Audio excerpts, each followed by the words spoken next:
Welcome to the show. I'm producer Pat Ford, filling in for David today as he is traveling up in Canada, visiting our neighbors to the north. He has some family members he's seeing up in Montreal. So it's going to be me hosting today as well as on Monday. And then we actually have Farron Cousins, who's going to step in and guest host a couple of shows for us next week. We do have a jam-packed show to get to today. We're going to be discussing everything from the Mar-a-Lago raid to the new IRS agents to Alex Jones to Marjorie Taylor Greene. But let's start things off today by talking about how it's looking even more unlikely that Joe Biden will be running for a second term in 2024.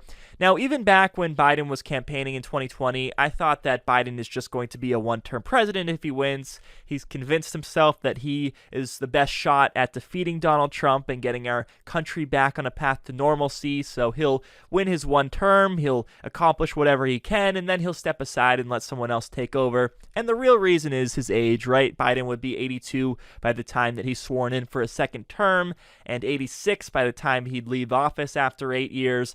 I'm not trying to be ageist or anything like that, but there's just a reality to the fact that the president of the United States is the most important job in the world, you could argue. It's one of the most stressful jobs out there, and you're always busy. You have to make these public appearances. Not everyone even lives into their 80s, let alone is working into their 80s, let alone has the most important job, arguably, in the entire world in their 80s. So I don't know if Joe Biden really wants to do that.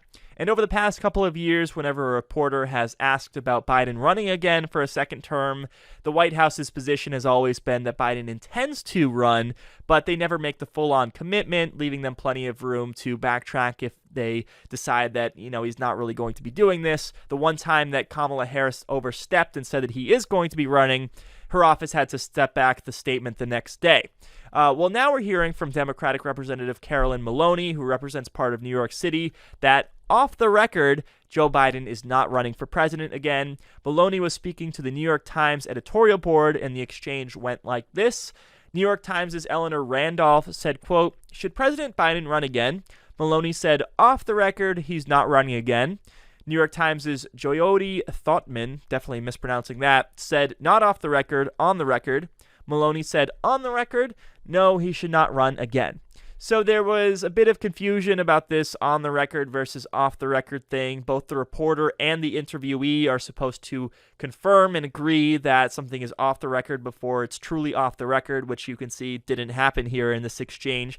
But her position sure sounded like Biden won't be running again for a second term. She also doesn't want him to run again. As to why Maloney might not want Biden to run again, that's probably because of his sagging approval numbers. They haven't been doing all that well in recent months, although it has ticked up a little bit over the past couple of weeks. He's back to around 40%, but maybe Maloney just sees Biden as a liability for the Democrats, and she wants him to step aside and to get a new face in there. Maloney later went on CNN to apologize for the statement and to say that Biden's a great president, and she doesn't think that Biden's going to run again, but she sure wants him to. Mr. President, I apologize. I want you to run. I happen to think you won't be running, but when you run, or if you run, I will be there 100%. You have deserved it. You are a great president, and thank you for everything you've done for my state and all the states and all the cities in America. Thank you, Mr. President. Okay, so a little awkward there, and it's a little bit unbelievable too, because while she is holding firm that she doesn't believe Biden will be running again, she also doesn't sound that sincere that she wants Biden to run again. I happen to believe her earlier comments about it are true rather than this apology and correction. And the real question in this conversation is, do Democrats have a better chance at holding the White House if it's Joe Biden at the top of the ticket in 2024 versus if it's someone else? Fill in the blank. It could be Kamala Harris, Gavin Newsom, Elizabeth Warren, Pete Buttigieg, whoever. I could be swayed either way on this because helping Biden, of course, is the power of incumbency. Presidents do tend to win re-election more often than not. But then there's also these liabilities, right? Like there's Biden's advanced age. That'll be even more of a liability the next time around because he'll be 4 years older. There's also his approval ratings, which at least now aren't so good. Maybe they'll improve between now and the next election. There's also the question of if Republicans are able to take back the House and or Senate, will Biden be able to get all that much accomplished? Probably not. So then that's hard to make the case to the voters that you should reelect him. So to me, it seems a little bit too early to tell what's going to happen for sure, but I'm sticking with my position that I don't think that Joe Biden is going to be running for president again in 2024. And you better believe that that will set us up for an interesting election cycle if he chooses not to run again, because then both the Democrats and the Republicans will have to be having these contested primaries to see who their respective nominees will be, and that will definitely be entertaining and juicy to cover. Conspiracy theorist and Infowars host Alex Jones has made it clear that he is done with Donald Trump, and he is indeed going to be backing Ron DeSantis if the Florida governor decides to run for president in 2024. Now, as much as I'd like to say, who cares what Alex Jones says, who cares what he thinks, the guy's a nutcase after all, we can dismiss him, this actually is pretty significant, because if he's able to turn his loyal viewers and listeners from being Trump supporters and make them Ron DeSantis voters, well, that could make the difference in a potential contested primary between the two candidates. Let's take a look at what Jones had to say on his Infowars program earlier this week. Pig-headedly support him a few years ago, even though I disagreed with his warp speed, because I thought that we had to keep him in office because of the nightmare scenario if Hillary or Biden got in, back before they were officially running. But that said, I am supporting DeSantis. DeSantis is just gone from being awesome to being unbelievably good. And I don't just watch a man's actions, as Christ said, judge a tree by its fruits. I can also look in his eyes on HD video, and I see the real sincerity. This is what Trump should be like. And I've been hammering this point, and he's doing it now. And we have someone that is better than Trump. Way better than Trump. Now, at least in this clip, Alex Jones didn't articulate why exactly he likes Ron DeSantis more than Donald Trump. I'd imagine it has somewhat to do with the right-wing culture war issues that DeSantis has been championing over the past couple of years. Everything from making these decrees against socialism to passing his Don't Say Gay bill to the anti-trans rhetoric to saying that, oh, well, the left supposedly wants to defund the police, but here in Florida, we're funding the police. But the real sticking point for Jones seems to be the vaccine issue, the fact that Donald Trump is not an outright anti-vaxxer, at least as it pertains to the COVID vaccine, and that's really just because he wants to take credit for it, credit for Operation Warp Speed. And Jones predicted, of course, that the vaccine would do all these terrible things, but then you look back, and after billions of doses have been administered, everyone's doing just fine, so maybe he's moved the goalposts on that. Just as a reminder, here's a clip from back in December when Alex Jones did a special emergency Christmas Day edition of his show to declare that Trump is ignorant or evil because of his stance on the COVID vaccines. This is an emergency Christmas Day warning to President Trump. You are either completely ignorant about the so-called vaccine gene therapy that you helped ram through with Operation Warp Speed, or you're one of the most evil men who has ever lived to push this toxic poison on the public and to attack your constituents when they simply try to save their lives and the lives of others. We're about to lay out the basic, incontrovertible facts that what you told Candace Owens just a few days ago is nothing but a raft of dirty lies. Now, maybe it's illogical for me to try to get inside the head of Alex Jones and understand why exactly he's making this pivot, and who knows if Jones even believes half the things that he says, right? So maybe he doesn't even care one way or another between Trump or DeSantis, but it is a little bit strange, right? Because when Jones decided to hitch his wagon to Trump back in 2016, it at least made a little bit of sense because Trump at the time was painting himself as an anti-establishment figure. He was going to be an outsider who would shake things up in Washington and drain the swamp, as he liked to say. Ron DeSantis, though, on the other hand, he's pretty much just a standard Republican. Like, he knows how to play the culture war games better than the average Republican politician, and he's clearly learned a thing or two from Trump about how to deal with the media and how to present himself, but at the end of the day, he's a pretty establishment guy, which Jones has really never been into. So it's all very weird, and I do think it actually could be relevant to a potential matchup between the two figures. So we'll have to see if maybe Ron DeSantis ever decides to appear on Alex Jones's show like Donald Trump did back in 2016. Maybe he won't because DeSantis may realize that Jones is a little bit too toxic right now to associate with. But that's the latest. Alex Jones done with Donald Trump and moving over to Ron DeSantis. Marjorie Taylor Greene is a full-throated supporter of Donald Trump's big lie, and unlike most Republican politicians who simply pay lip service to the idea that Trump was robbed and Biden committed voter fraud along with the Democrats, I actually do believe that Greene believes this conspiracy theory because she's never met a conspiracy theory that she didn't like, and she loves Donald Trump so much, you mash those things together and poof, you have someone who is going to fall for the big lie. Well, the Georgia Congresswoman is now making the case that this midterm season, in order to fight the massive amounts of voter fraud that's supposedly being committed by the left, Republican voters have to go out and vote not just once, but maybe 2 or 3 times. Now, she could have been making a joke here, but even if so, she probably shouldn't be saying it, and we'll get to why exactly in a little bit. But first, here's the clip of her saying it. Have hope, fight, support people like Representative Greene. Get out and vote with you and your 20 closest friends and neighbors in November. And make it 40, vote 1, 2, 3 times, whatever. Whatever the law will allow you to do, which in Yes. Georgia is almost anything. So You never know. You never know. Thank you so much for being here, for the hope, for your fight, and for communicating with us. Absolutely. We appreciate I it very always much. will. Yes, Always thank will. you. Thank Thanks you. so much. Well, good for Mallory Staples, at least, for jumping in there and saying, hold on, we don't encourage any law breaking, do whatever the law will allow you to do. But then again, the two are making it sound like the law will allow you to do anything in Georgia. You can vote multiple times and all of these different things, like it's one big joke, right? That's not good for trust in our democratic process.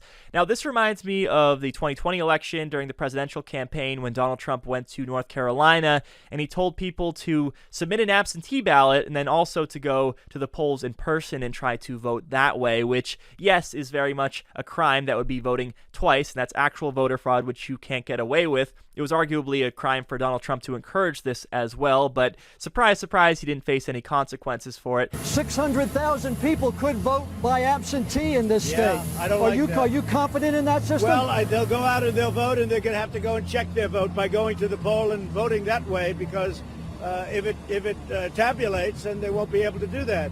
So let them send it in and let them go vote. And if their system's as good as they say it is, then obviously they won't be able to vote. If it isn't tabulated, they'll be able to vote. So that's the way it is. And that's what they should do. Now, the problem when people like Marjorie Taylor Greene and Donald Trump go out and make statements like this is that people actually take their word for it and act upon it. We've seen a number of examples from the 2020 election of people doing this. Here's just a few. Residents of Trump-loving retirement community arrested for allegedly voting twice in 2020 election. This took place at the Villages in Florida. And then we have Republican official in Ohio facing charges for voting twice in the November election. There's plenty more examples. We've covered them on the show over the past couple of years, and it makes sense, right? Because these Republican voters want to take action in their own hands. They think that the Democrats are doing this left and right, so they might as well fight fire with fire and vote 2 or 3 times themselves, even though there's no basis for the claims that Donald Trump and his supporters have been making about the voter fraud issue. And I wouldn't be surprised if in the 2022 midterms we see even more examples, right? Because they've really ramped up the rhetoric about supposed voter fraud over the last couple of years. And so I'm sure we'll have dozens to talk about for you after the midterms are over with. And when confronted with how people are doing this on Republicans' behalf, I'm sure Marjorie Taylor Greene will just laugh it off or claim that it's not happening, or she'll just ignore it altogether. But it's incredibly irresponsible for Marjorie Taylor Greene to do this, and I'm sure she doesn't care at all. All right, we're going to throw to a break. We'll be back with much more of the David Pakman Show after this. With young and deeply unqualified Congressman Madison Cawthorn losing his primary challenge in North Carolina, there was apparently an opening in the Tar Heel state for another 20-something-year-old Republican to enter Congress and be in completely over their head. Insert Bo Hines, 26 years old, who is running for Congress on the Republican ticket to represent the 13th District of North Carolina. He made headlines this week for not knowing the definition of a banana republic and confusing it with the retail clothing store. He did this while trying to make the point, by the way, that it is Joe Biden who is the one who is incompetent and incoherent. Hines was on the John Fredericks radio show, and the two were talking about the FBI raid on Donald Trump and the Biden administration's plan to hire more IRS agents. Republicans lately have loved to lump these two issues together as if they have anything to do with one another. They don't. More on that on the show later. And then Bo made the case that even though there's all of these corrupt people in the highest ranks of our government. It's not fair to call the United States a banana republic because that's an insult to banana republic stores all across the country. Let's take a look at the clip. You get to Congress. Is it going to be real? Are we actually going to be willing to defund IRS, FBI, and things of that nature? Well, I mean, we have to. I mean, we're at a point in our country now where we have a unregulated fourth branch of government that's targeting middle-class Americans on a daily basis. I mean, it's unbelievable what we're seeing. You know, a lot of people have likened the situation that's going on right now as, you know, they say we're in a banana republic. I think that's an insult to banana republics across the country. I mean, at least the manager at Banana Republic, unlike our president, knows where he is and why he's there and what he's doing. I mean, we have a president right now that doesn't know where he is, doesn't know who he is or what time it is, and he's attempting to run our country. At the same time, this fourth unregulated branch of government, which is the FBI, the DOJ, targeting Americans every single day. I mean, it's unbelievable. My absolute favorite part of that clip is the radio host's reaction to it all. He has this look of, oh crap, this guy doesn't know what a banana republic is. Should I correct him? Should I just let it slide? What exactly do I do? How do I run cover for what's going on here?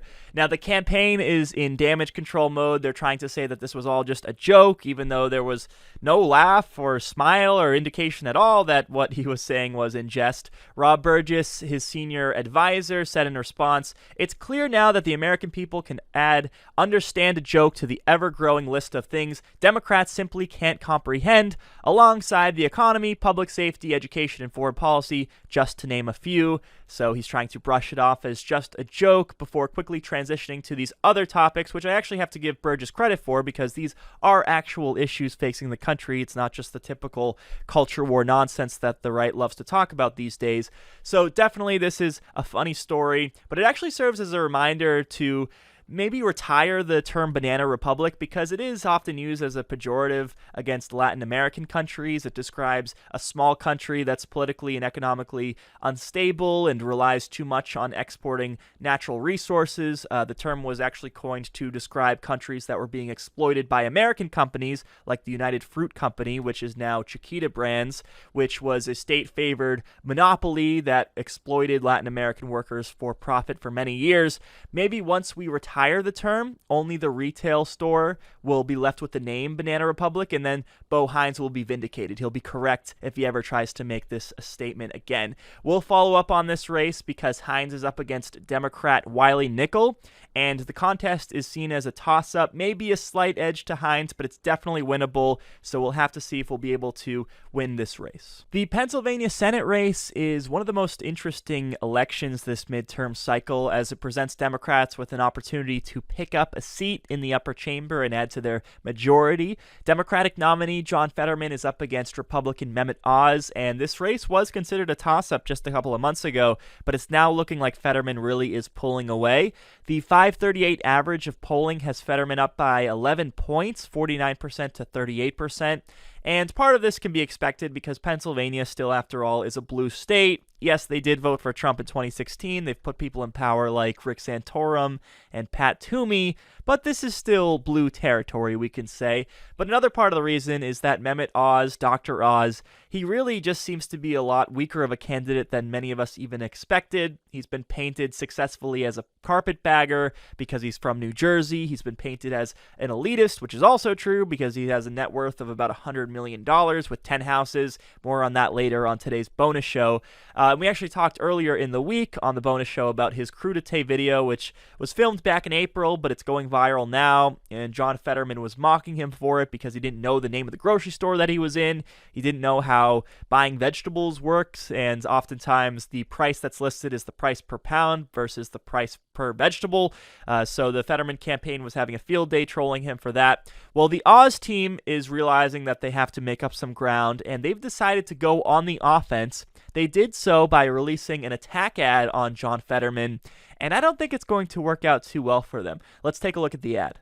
Now that John Fetterman claims to be recovering, let's pull back his hoodie and examine what's in his head. Looks like he has some screws loose. What's this? Fetterman wants to release 1/3 of all prisoners. That's crazy! Spend more tax dollars, everything will cost more. That's nuts. Slow energy production, gas prices will skyrocket. That's ridiculous. Socialized medicine? Where do you get these crazy ideas? Now it makes sense. Better close it up. John Fetterman is crazier than you think. All right, so in the ad, they attack John Fetterman for wearing a hoodie, which actually can be argued is an asset for him. The fact that he just dresses like the average Pennsylvania dude, he's not trying to be anything that he's not. He's not wearing a suit and tie just for the show. He likes wearing his basketball shorts and his sweatshirts, so I don't know if that's going to be all that effective for the Oz campaign. Then there's this bong that pops out of Fetterman's head, and I couldn't find out whether Fetterman himself uses cannabis, but he is one of the most pro-weed politicians in America. He supported it long before it was politically popular to do so, and the latest poll that I could find was that 58% of Pennsylvanians support legalizing marijuana, so I don't see how that is much of an attack either. Then there's this bit about releasing a third of prisoners. Well, we do have the world's highest prison population, and if you're talking about releasing people who are nonviolent, people who are maybe drug offenders, that sort of thing, yeah, they should be let out of prison. That's totally cool. By the way, I thought Republicans were all of a sudden more amenable to this idea of prison and criminal justice reform because they think that the January 6th rioters are spending too much time behind bars. Maybe they forgot about that over at the Oz campaign. Then there's the thing about slowing energy production. Clearly, that's over the course of many years and decades, though, to move in the direction of renewable power that will ultimately save people money, by the way, and save the planet in the long term. And then they put up the phrase free healthcare being held up on a sign by AOC, which they should have known that they shouldn't have used the term free healthcare or universal healthcare. It would have been much better if they used the term government takeover of healthcare. They said in the ad socialized medicine, but they should have put that on the sign as well because that's the type of phrase that pulls a lot better for Republicans. And then out pops Bernie Sanders, who is apparently the one who's really controlling John Fetterman. If you vote for John Fetterman, you're actually getting Bernie Sanders. I think this is another blunder, too, because, yeah, Bernie wasn't popular enough to win the Democratic primary, for example, either in 2016 or 2020, but he is quite popular as a politician. People think that he's principled, and he's especially popular in the Northeast in states like Vermont, where he represents, and, you know, Pennsylvania is pretty close by, too, so I'd imagine he's pretty popular there. So even though I'm no Republican, I think that I could have done a much better job at making this attack ad on John Fetterman because this just looks absolutely cartoonish. It's a terrible presentation, very over the top, and I think the Oz team could have done a lot better. Let's hope that Fetterman is able to grow or at least maintain his lead. We'll be able to land Donald Trump another loss if Fetterman picks up the victory here. But you know what Trump will do if Mehmet Oz ends up losing. He'll just distance himself from Oz and say, well, Oz didn't really run all that close to me, and that's why he lost. But nonetheless, it will be a glorious victory if we're able to pick up this seat in Pennsylvania. Did Donald Trump, as president, have the right to unilaterally declassify documents just based on his say-so? That's one of the conversations we've been having ever since the FBI raid on Donald Trump's home in Florida last week took place. And we know that the American right wing, they've been throwing everything at the wall to see what sticks as it pertains to the FBI raid in Mar-a-Lago, saying everything from this is a witch hunt to the FBI planted documents on Donald Trump. But one of the more pernicious claims made in right-wing media circles lately has been that even if Donald Trump did have classified documents in his possession in his basement in Mar-a-Lago, that's A-okay because presidents, at the end of the day, are the ultimate authority as to what is classified information and what gets declassified, so it doesn't matter. It's kind of a get-out-of-jail-free card. If the president does it, it's not illegal, as Richard Nixon once said. Here's one such example of this claim being made by Kash Patel, who is a former Trump administration official who now works over at Truth Social, also known as Truth Central. He made the claim to Fox News' Maria Bartiromo over the weekend on her Sunday show. Let's take a look at that. In October of 2020, he issued a sweeping declassification order for every Russiagate document and every single Hillary Clinton document. Then on the way out of the White House, he issued further declassification orders, declassifying whole sets of documents. And this is a key fact that most Americans are missing. President Trump, as the sitting president, is a unilateral authority for declassification. He can literally stand over a set of documents and say, these are now declassified. And that is done with definitive action immediately. So Kash Patel here in this video makes it sound like there's almost a magic spell involved, like Donald Trump can just wave his hand over the documents in question and then poof, they are no longer classified information. So nothing to be seen here, nothing to be investigated. Well, you may be shocked to learn that this is not actually how the process works. Presidents do have the ability to declassify certain types of information, but there's a procedure attached to it. Certain executive branch officials have the authority to deem information as confidential, secret, or top secret, and if it's ultra top secret, then the document will get the SCI designation. Some of the documents in Donald Trump's possession had this very distinction. There are also rules limiting how the documents can be stored, physically transported, or electronically transmitted. When someone with the proper authority moves to declassify the documents, the executive branch has a process to involve the other agencies that might be affected. And certainly the president is one of the people who can move to make something declassified. It's rarely done, but it can happen. However, they need to undergo this very same process, and it's not as easy as waving a magic wand as Kash Patel would have you believe. Here's former CIA director and former Defense Secretary Leon Panetta, who would know a thing or two about this very topic, being even more frank than I have been about the process for how to declassify documents. So you're obviously very well versed in dealing with classified material. Former Trump aides are now trying to claim that there was a standing order by the president, Donald Trump, to declassify any document that left the West Wing for Trump's resident. Is that how declassification works, even with some of the nation's most guarded secrets? That's nonsense, and he knows it. The reality is that there is a process for declassifying information. And if presidents want to declassify, they have to follow that process, which basically requires that it be referred to the agencies that are responsible for classifying that material. They have something to say as to whether or not that material should be declassified. So there is nothing that I'm aware of that indicates that a formal step was taken by this president to, in fact, declassify anything. Right now, this is pretty much BS. It's all a bunch of BS, says Leon Panetta. And then there's an added layer of security when you're talking about nuclear documents, which Donald Trump is accused of having in his possession, as documents about nuclear material are subject to the Atomic Energy Act, which the president does not have unilateral authority over. Now, secondary to this entire discussion is that even if the documents weren't classified, or even if they were deemed declassified by Donald Trump right before he left office with his magic wand, it wouldn't serve to get the former president out of hot water, because none of the things that Donald Trump is being investigated for require the documents be classified. The Espionage Act violations, concealing documents, and obstruction of justice are the three things that the FBI is looking into as it pertains to Donald Trump. Those are not dependent on whether the information that Trump had in his possession were classified. He's not supposed to be taking, hiding, or destroying any of the presidential records, regardless of their classification status, and the government asked him to return the items. He didn't willingly hand them over. He didn't give back all of the documents anyway, and so it doesn't matter whether or not they were classified.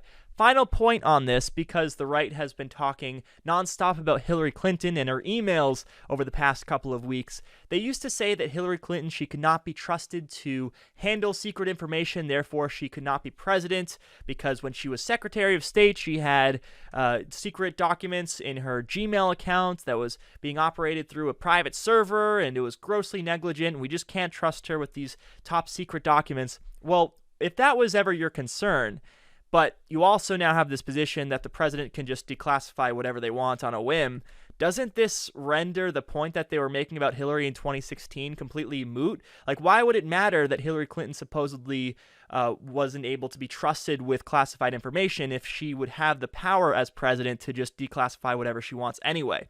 But the contradictions, we know when it comes to the right wing, they don't matter. It's all about twisting and turning yourself. Anything that you can do to defend Donald Trump, no matter how ridiculous it makes you look. Fox News host Tucker Carlson was off last week. I'm sure many of you were absolutely devastated by this. There was even a conspiracy theory floating around that the FBI waited to raid Donald Trump's home in Florida until Tucker Carlson was off the airwaves so that he wouldn't be in studio to give a fiery response to it all. Well, one of the guest hosts last week for Tucker was Brian Kilmeade, who aired a doctored photo of the judge who signed off on the search warrant of Donald Trump, depicting him hanging out with Ghislaine Maxwell. But the host on last Friday's show is the one I want to talk about here today, and that was none other than Tulsi Gabbard, which may come as a shock to you all, right? Because Tulsi Gabbard, I thought she was a liberal. She ran for president in 2020.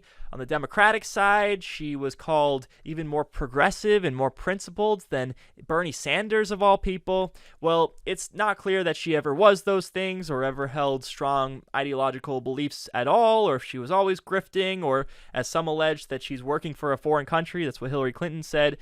She's been inching, Tulsi that is, more and more to the right over time, going on Fox News, voting present on Donald Trump's impeachment vote to heal the country. And she also spoke at CPAC last year, and now the grift is complete because she has filled in for Tucker Carlson on his show, Tucker Carlson Tonight. And what did she do during the show? Did she talk about universal health care, or did she talk about criminal justice reform, or any of these other issues that a true progressive would want to share with the Fox News audience? No, she instead decided to run interference for Donald Trump. Let's watch some of Tulsi's monologue and pick it apart and see if there's anything progressive here at all in this commentary, or if it's like anything else that you could find from a Fox News personality. Now, whatever your views are on Donald Trump, there's no denying that the unprecedented raid on his Palm Beach home earlier this week has set our country on a dangerous new course, and there's no turning back. The FBI's raid on Mar-a-Lago changed the country that we grew up in. We grew up believing that, hey, our government will apply the law equally to all Americans, whether you're a Republican or a Democrat. We're seeing more and more that that country no longer exists. Okay, so we're only 26 seconds into the monologue, and I already have to cut it short and step in here because there's already a lot to break down. So Tulsi says that the raid on Mar-a-Lago was unprecedented, which, yes, it was, but also what Donald Trump did as president and what he's accused of doing in a criminal context, that's also unprecedented. So, as David likes to say, when you have unique inputs, you're going to have unique outputs. Just by saying that what the FBI and the DOJ did was unprecedented, that doesn't mean that it was necessarily wrong or unjustified. Tulsi then talks about how the FBI raid has set us on a dangerous course from which we cannot turn back. Again, it was Donald Trump who set us on this course. The FBI was merely responding to the actions that the former president allegedly did, as is their job as a law enforcement agency. That is, after all, what they do. And then Tulsi appeals to the elderly Fox News demographic by giving this rainbows and rose petals and gumdrop depiction of the America we once knew, the America that we knew growing up, saying that that America is long gone because now the law is no longer being applied equally. And this is dumb for a couple of reasons. Like, for one, it never really was this way. We never really had this glossy depiction of America and having a perfect criminal justice system. We've always had a two-tiered justice system, especially as it breaks down on racial and class lines. But then also, what the FBI and the DOJ are doing, investigating Donald Trump because they believe he committed crimes, that is applying the law equally. Applying the law unequally would be saying, like, okay, well, we think he's guilty, we think that he did illegal stuff here, but he's a former president after all, he's a billionaire, he's a powerful person, so we're going to let him get away with it. We're just going to look the other way. So that would be unjustified. That would be a backwards depiction of the country. So it's taken me, 2 minutes here to break down the nonsense that Tulsi was able to spew in 26 seconds. Let's keep playing the clip and see if it gets any better at all. Law enforcement at the highest levels of government, whether it's the DOJ, the Department of Homeland Security, the FBI, and now even the IRS, have been weaponized to target the political opponents of the Uniparty, the permanent Washington, and the Biden regime. Attorney General Merrick Garland has already issued a stark warning to anyone who dares to disagree with these tactics that are all hallmarks of a dictatorship. Let me address recent unfounded attacks on the professionalism of the FBI and Justice Department agents and prosecutors. I will not stand by silently when their integrity is unfairly attacked. So you are not allowed to disagree with the FBI. That is the new message. All right, so we again have to stop it here and jump in. So Tulsi first brings up the story about Biden hiring a bunch of new IRS agents by way of the Inflation Reduction Act as a way to raise funds for government programs and to make sure that people making over $400,000 a year aren't cheating too much on their taxes. She tries to tie that in with the FBI's investigation of Donald Trump. Objection, relevance, how are these two things related in the slightest? They're not. And then Tulsi plays a clip of Merrick Garland refuting the idea that the DOJ isn't just following the law and that there's some political motivations behind what they're doing. And Tulsi twists that into saying you're not allowed to disagree with the FBI as if your free speech rights are being curtailed. That's even what they had as the lower third graphic. You're not allowed to disagree with the FBI. Completely absurd and definitely a manipulation of the video that she played. So there's Tulsi Gabbard for you, filling in for Tucker Carlson, definitely taking a page or two out of his propaganda playbook. It's long been speculated that Tulsi is vying for a job at Fox News, and after seeing that, what was clearly an audition, it does feel like that's the career path that her career is heading in.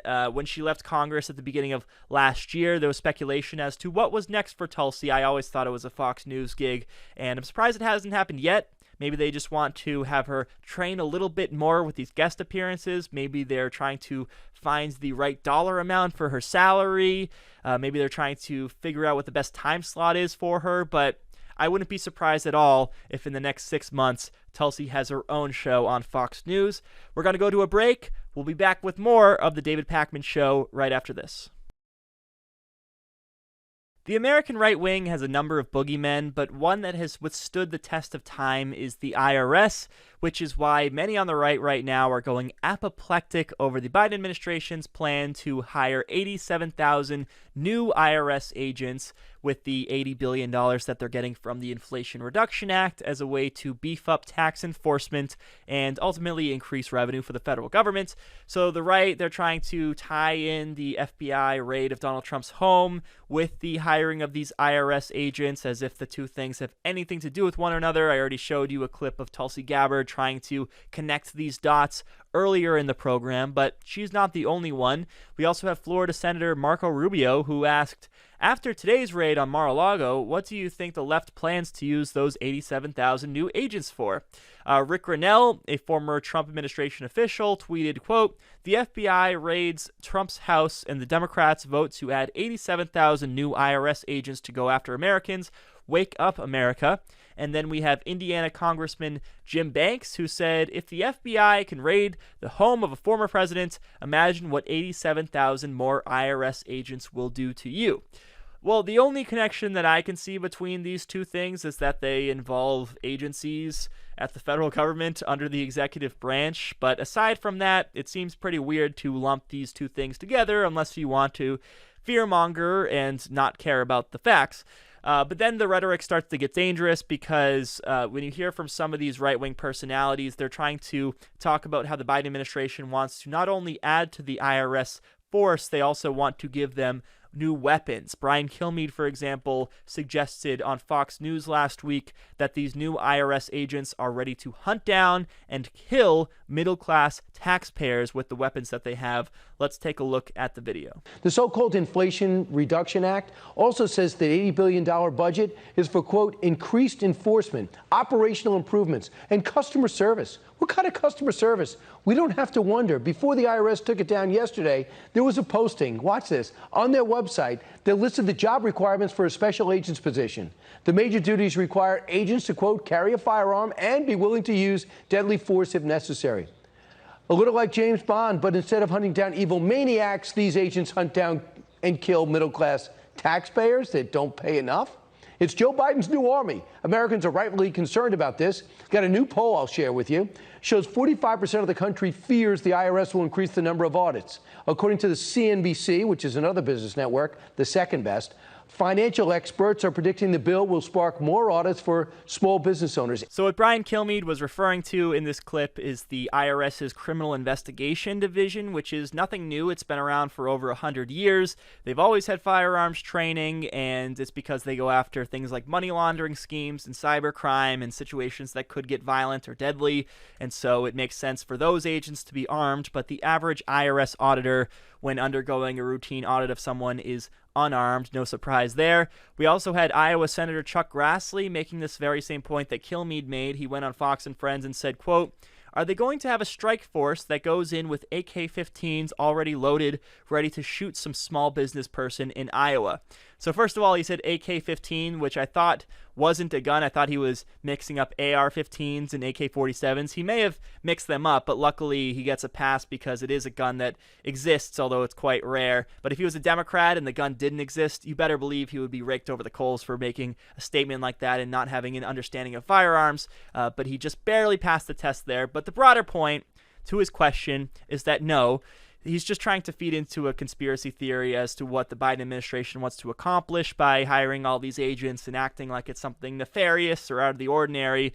But also the very idea that these agents are going to go after people who make $50,000 a year, $60,000, $70,000 a year, it doesn't make a whole lot of sense. Because first of all, they've already said, and it's been outlined in the text, you can look at it, they're only going to look for trying to recover money from people who make $400,000 a year or more. But if you don't take them at their word, just think about it logically. Just look at the math of the situation. So does it make sense as an agency, when you have limited time, money, resources, to go after Joe Schmo who makes $50K a year with the hopes of maybe recovering an extra couple of $100 or $1,000? Or does it make sense to put that time and energy into scrutinizing someone who makes $10 million a year or more, with the idea that maybe you can recover another $1 million, couple of $1 million? Obviously, it makes sense to investigate the wealthy, and also more revenue for the government means that we're going to be able to lower our debt and deficit, all else being equal. I thought that the right wing was in support of that. But, of course, we know that debt and deficit, they're a political football, which at this point, it's just not all that convenient for Republicans to play with, so they'll put that issue aside for now.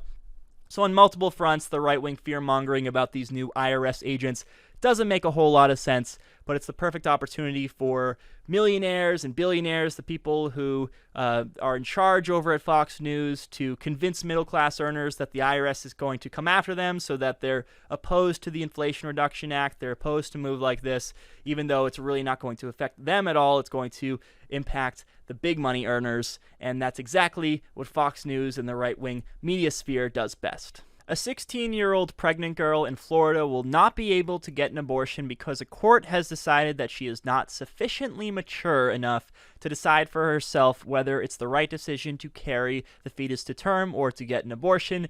This is absolute madness. The girl's name is not being provided as she is under 18 and they want to protect her identity. But Florida has a new 15-week abortion ban, the constitutionality of which is being questioned, but it's staying in place for now at least. The state brought that threshold down from the 24 weeks back a couple months ago. And there is a state law in Florida that requires minors to get parental consent for an abortion, which I would argue should not be necessary because even though you're a minor, it's still your body after all. It's still going to be a decision that involves you for the next 18 years plus. So it seems like they only had this rule in place as a way to embarrass the girl who becomes pregnant, to have her go to her parents and explain the situation that she's in and try to get their approval. But as it pertains to this story, the girl in question could not get her parental consent because she is parentless and she lives with a relative and has an appointed guardian. But that wasn't good enough for a circuit court judge who denied the parental consent waiver, and a 3-judge panel upheld the decision. A statement from the appeals court said, "The appellant had not established by clear and convincing evidence that she was sufficiently mature to decide whether to terminate her pregnancy." So per the state of Florida, the girl is not mature enough to decide whether an abortion makes sense for her, yet she is somehow mature enough to carry a baby to term, give birth, and raise it to adulthood. How does that make any sense at all? Something tells me that being a parent requires a lot more maturity than deciding whether a medical procedure for someone in your position makes sense for you. So this is just the latest example of Republican barbarity on the topic. Like in the lead up to Roe versus Wade getting overturned, when we could kind of see the writing on the wall because of Trump's Supreme Court justices, and then when the draft opinion was leaked, and then when it was made official back in June, all along the right wing assured the rest of the country that they were going to be responsible on this abortion issue if Roe got overturned, that they would not be completely draconian in how they addressed the matter. And they would say things like, oh, well, we'll have exceptions for rape. Well, now that's being put into question because they realized how logistically challenging that would be, because it could easily lead to an increase in false rape accusations. Then they'd say things like, oh, well, there'll be exceptions for life of the mother. When the life of the mother is put at risk, you'll be able to get an abortion in that instance. But now they're realizing that you can't always assess risk levels in this way, where it's like 100% that the mother's going to survive if she has the child, or 100% chance that she's going to die if she has the child. Like, usually it's in this gray area where you don't know with any certainty what's going to happen. So who's going to decide whether or not you fit under that exception for life of the mother? And they also used to say, oh, well, if Roe versus Wade gets overturned, then you're going to be able to travel to a different state to get an abortion if it's illegal in your state. Now we're starting to see states try to criminalize that very practice as well. So the reality has been a lot more draconian than many of us could have even imagined. And if there's any silver lining at all in the horrors that these countless women have had to deal with across the country, including in this story, it's that maybe it will incentivize people to go out and vote in the fall. Maybe Democrats will be able to ultimately hold on to the House of Representatives. Maybe they'll be able to pick up a couple of seats in the Senate so that we can move to eliminate the filibuster and work to codify Roe versus Wade into law. That has to be the path forward, because we absolutely cannot trust Republicans with control over this abortion issue. And sadly, we're probably going to see plenty more cases like this one out of Florida. It's absolutely sickening.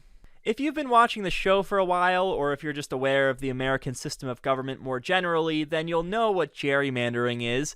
Very simply, it's when state legislatures draw up district maps in a way that will benefit them. The party that's already in control gets to do this, so it's effectively a way for politicians to choose their voters rather than voters choosing their politicians. So, for example, if you're a Republican state, but you have a big Democratic city in the state, and let's say you're awarded 5 districts from the census that gets done every 10 years, you may decide to make the city one district with the more rural areas 4 separate districts, so then you'll have a 4-to-1 advantage. Or if you can get away with it, maybe you'll break up that city into 5 pieces, combining those pieces with the more rural areas that may outweigh the parts of the city in population, so then you can get a 5-to-0 advantage. That's kind of how it works. It's a practice that really has to be done away with, and there are laws against going too far with it, like by breaking up districts by ethnic neighborhoods. You can't do too much with that. These districts have to be contiguous, but the states over the years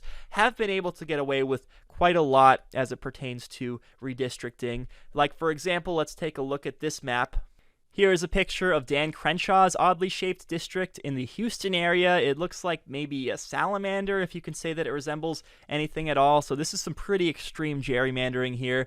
Well, every now and then the courts will step in and strike down one of these egregiously gerrymandered maps, which is good to see because that means that there's some accountability at least. But the problem is that it's often too little too late, and we may go through an election cycle or 2 or 3 or 4 before these illegally drawn districts can be corrected, and that's exactly the situation that we're finding ourselves in now going into the 2022 midterms. Since January, district maps in the Republican-controlled states of Alabama, Georgia, Louisiana, and Ohio have been deemed unlawful, but rather than putting an immediate stop to it, they've been allowed to go forward for this election cycle. The states are challenging their respective judges' rulings, and the plan is to just figure it all out later. And it's not an insignificant number of seats, too. It's about 10% of seats in the House of Representatives that are affected by this ruling. and it's going to end up awarding Republicans about 5 to 7 seats that they otherwise wouldn't be able to win. They're just going to be essentially entitled to these seats. Keep in mind, Republicans only need to pick up about 10 seats or even fewer potentially to win back the House in 2022. So this is definitely the type of thing that we need emergency relief on, right? We need the Supreme Court to step in and say, no, you can't use these maps. They've been determined to be illegal and you can't use it for the midterms. But predictably, they're quite laxed on this issue. The Supreme Court is very conservative right now, 6-3 conservative, and this is the type of ruling that's going to benefit them and their political side in the meantime. So they're happy to see it be allowed to be used because they know that it's going to increase their power. So they're totally fine with it. They're not going to step in. And it's yet another example of the 2016 election rearing its ugly head, and how Donald Trump being able to appoint those 3 Supreme Court justices has put us in a terrible position as a country. And it's also part of the reason why 538 right now expects that Republicans have about a 79-80% chance of winning back the lower chamber in 2022.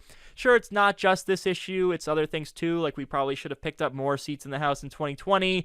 There's also the historical trend of how the party in charge that has the White House tends to have a bad first midterm. So there's other things working against us, sure, but also gerrymandering plays a significant role. And it's really something that we cannot have in a functioning democracy, something that we have to work on, and we have to fix this process, or at least have a way to undo these maps immediately when they're determined to be illegal. All right, that's going to do it for today's episode of The David Pakman Show. My thank you to David for allowing me to fill in today as he is up in Canada at the moment. Have a great weekend, everybody, and I'm going to be back on Monday hosting once again. See you then.